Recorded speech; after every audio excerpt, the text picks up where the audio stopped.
Okay, I'm in Canvas Workspace, and this is going to be super straightforward and really an easy project to create. So all I have to do is go over here to the left-hand toolbar and import the SVG. So it's a little looks like a piece of paper with the words SVG on top of it. So just click on it.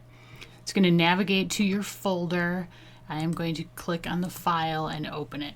And you'll see over here on the layers panel, it's only one layer, so super easy, straightforward. I'm going to go to edit because I do want to change the size. And right now it's at 6.85 by 6.85. I'd like to make it a little bit bigger. So I'm going to just click and drag on this corner handle. If I do the corner handle, it'll maintain the aspect ratio. It is checked to do so on the box here, but that really only works if you're changing the width in here. You can still screw with the proportions by grabbing these center handles, but I'm going to just grab the corner handle to pull it out, and I want it to be about 8 inches, 8.5. Okay, I'm at almost 9. I'm going to take that down a little bit, so I'm going to actually go into the box here and I'm going to type in 8.5. Okay, so just looking at this, I know from the mat that I'm going to need a piece of the holographic vinyl that is 9 by 9 basically to cut this.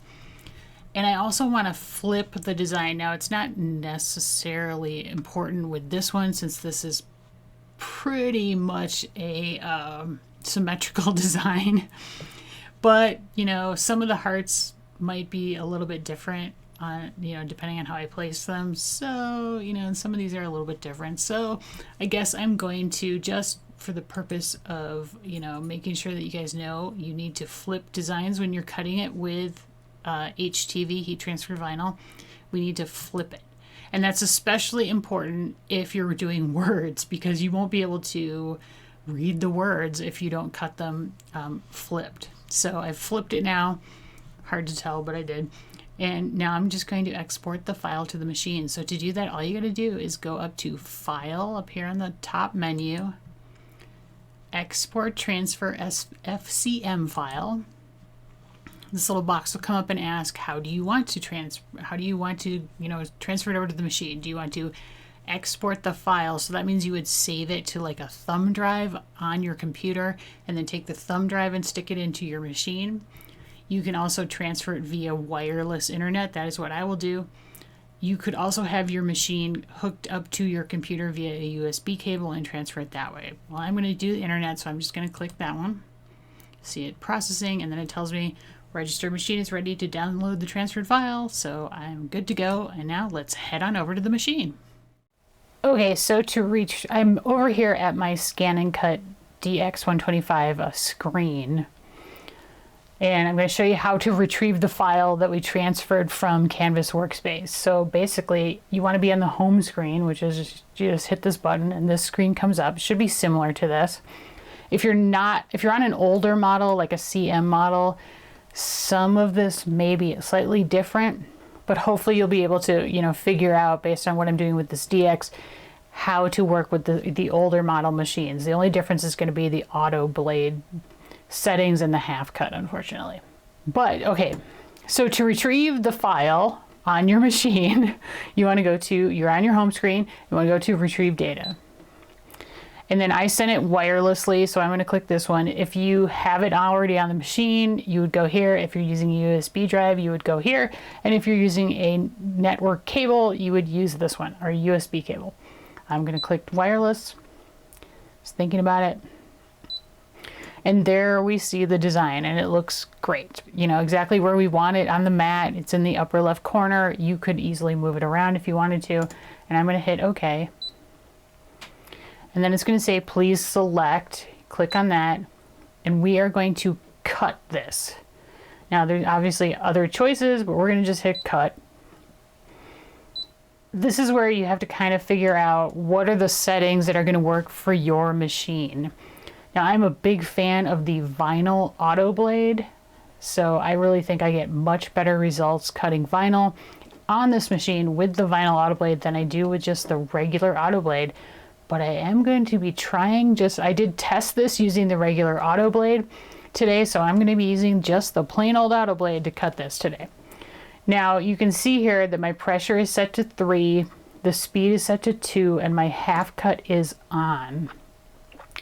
This is the setting that seemed to work totally fine for this holographic heat transfer vinyl with this machine based on the tests that I did. But to get to that, to change that, you go into this wrench icon here. Now this first like cut speed and pressure, well, the cut speed you can set here because that's not going to be different. The cut pressure is different if you're using the half cut. So you can just ignore this first one and scroll down till you get to half cut, and just make sure if you're on a DX machine that half cut is on, and then this is where you want to set the pressure for the half cut. So I have mine set to 3. And that's really all I need to do. So I'm going to hit OK.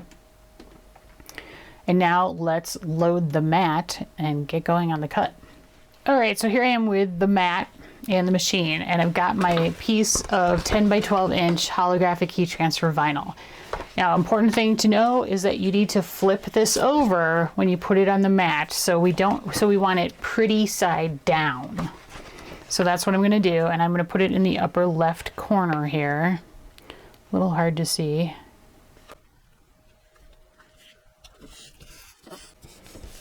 And I'm going to take my squeegee and I'm just going to like make sure that I have really good contact between the mat and the HTV.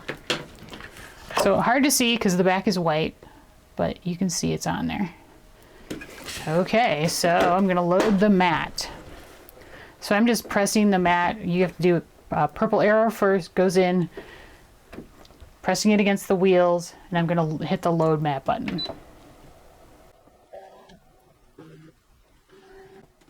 Now, normally I would do a test cut just to make sure that it's going to cut, but because I already did one, like a smaller test cut that came out just fine, I'm going to just go right ahead and hit start. Cross my fingers.